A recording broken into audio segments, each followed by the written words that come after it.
Ano pa nga ba? Ayan ang problema. Alam nyo, ulitin natin. Yung ating saligang batas ay itinakda kung ano ang mga tungkulin at kapangyarihan ng bawat sangay ng gobyerno.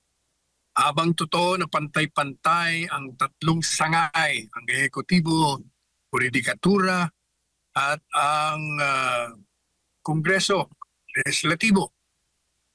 Meron nung nilagay ang saligang batas ng 1987 dahil nga sa maraming abusong ginagawa, opisyales ng mga sangay.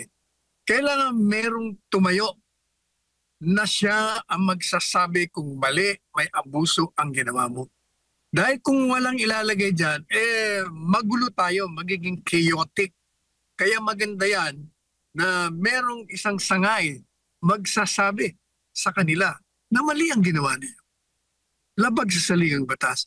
Yan po ang tungkulin ng Korte Suprema at hindi po pwede habang po pwede mong punahin, you can criticize the decision if you do not agree with it.